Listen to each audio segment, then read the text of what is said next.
What's up guys, I'm back again today with another knife overview video. I'll be holding the camera with my left hand and the knife on my right hand, so pardon all the shakiness, and I'll try to hold the camera as steady as I could. Okay, as you can see this time we'll be talking about a custom knife factory knife. This is a CKF spinner flipper.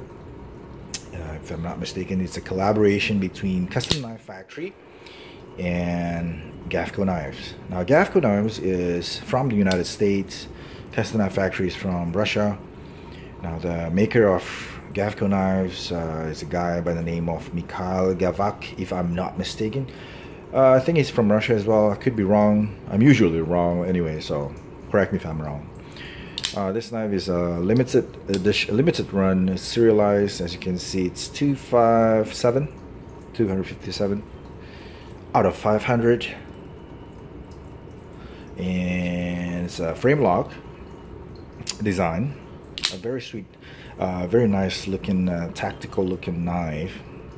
Okay, this knife right here is a relatively it's a small knife. I don't have a big hand, and it fits quite nicely in my hand, and it's very thin as well. It's not too thick. It sits very light. I don't have all the numbers and stuff. I don't want to bore you guys with all those numbers. I'm pretty sure you guys can Google that yourself. This knife does have a milled pocket clip. They milled it in a way that it actually resembles a stamp metal pocket clip. It's a very it's cool looking pocket clip. It's all the patterned, the milling design and stuff. It's not necessarily a deep pocket, but because of its size and its width, it sits comfortably in your pocket. You almost didn't notice it. Very nice. Now action wise is also very fast, very crisp. It features a ceramic ball bearing pivot, very well tuned. The pivot detent ball bearing is also nice and hard. Not hard, it's not, it's not too hard. I think it's quite perfectly tuned. Very smooth. I tightened the pivot quite a bit so it doesn't actually fall back when it's closed. As you can see, it's still very smooth. I tightened this one quite more than the way it came from the factory.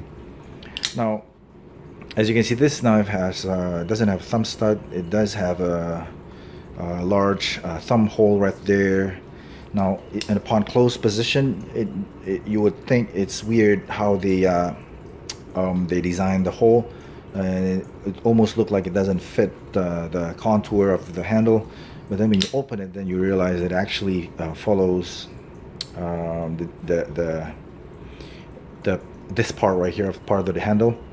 Okay, so it looks smooth, in its open position. All right. Now I want to talk a bit about the flipper tab. I think this is one of the best design flipper tab. I'll tell you guys what I mean. For those of you who usually open with light switch, this will fit perfectly. Or if it's push button, as you can see, the GAVKO Knives designed this. There's a contour on this part of the flipper tab, and the angle right there is just perfect for you to, for you to open it with light switch style. It grips your finger perfectly, so at the same time it doesn't hurt. The angle actually, it's comfortable.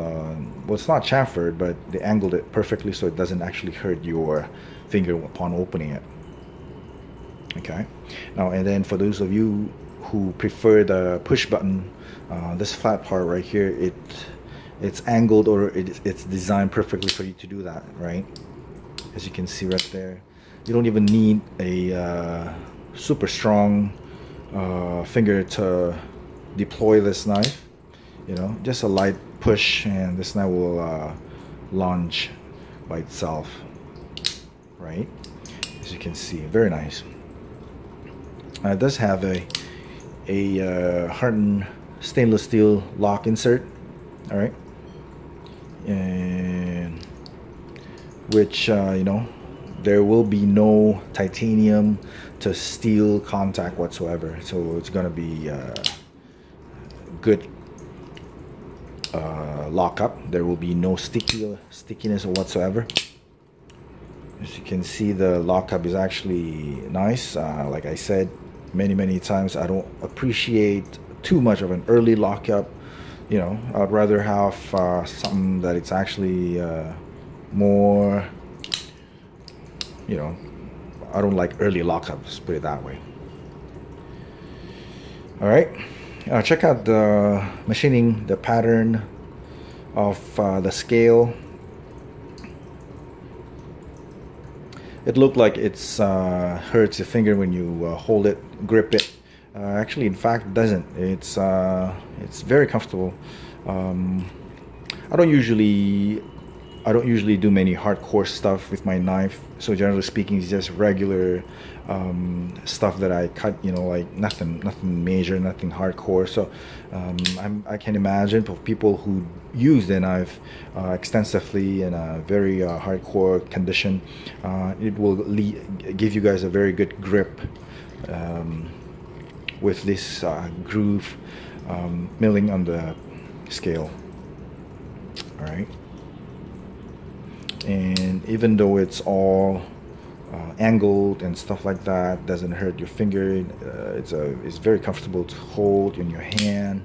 You know, all the edges are comfortable. It's not exactly chamfered, but you know, it's very well made knife. Now this knife have a blade stopper on the top part right here. And also as a stopper for the flipper with the flipper tab as well. Excuse me. And it does have a back spacer. So almost covered the whole thing. Almost make it look like a integral design. Only fastened with 2 screws. You know, it's just to show how accurate the design, the measurement of the milling, I guess. It's only fastened by 2 screws. Impressive, right? It's comfortable either way if you want to hold the knife, you know. Very nice. No hot spot on the pocket clip. Also, as you can see, it just goes up slightly. Doesn't hurt, doesn't poke on your palm whatsoever. Now this knife is basically a PVD coated knife, the blade steel. It's a M390, by the way. Very high quality steel. And so after they PVD coated it and they stone washed it and they hand rub, well, probably not hand rub, excuse me, it's machine rub maybe, well, machine polished, I guess, to obtain this satin look on the knife. Okay. Handle is titanium. I'm not sure if it's TC4 or 6AL4V titanium. I don't know. I don't even know if those two are the same. You know, but they are titanium.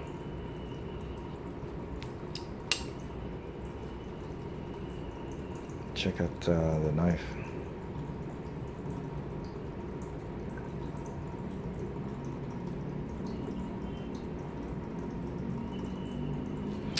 I'm not sure about how well the knife holds its edge.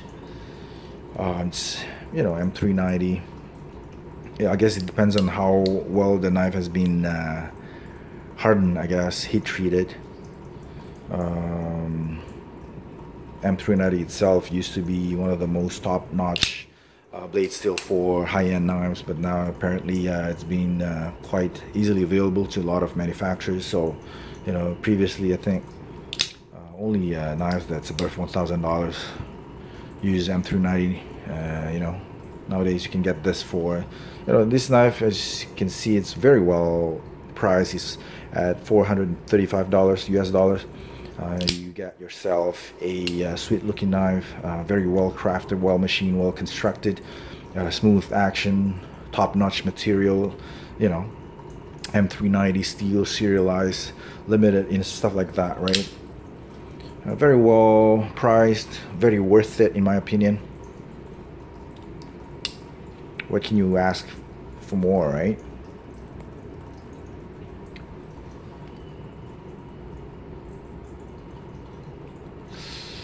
Nice.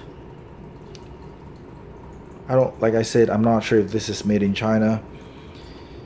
It's probably is, but you know, I guess it doesn't matter, I guess, right? I don't want to go politics behind it, all those stuff, you know, but as long as it's well made, I don't care where it's made of. If it's made in India, if it's gonna cut cost, I don't care, right? If it's well made, if it's made in, you know, in Syria, or maybe not, maybe they're gonna be using that money for whatever, right, to fund the war or whatever, you know. I don't want to be part of that, but anyways, you know what I mean.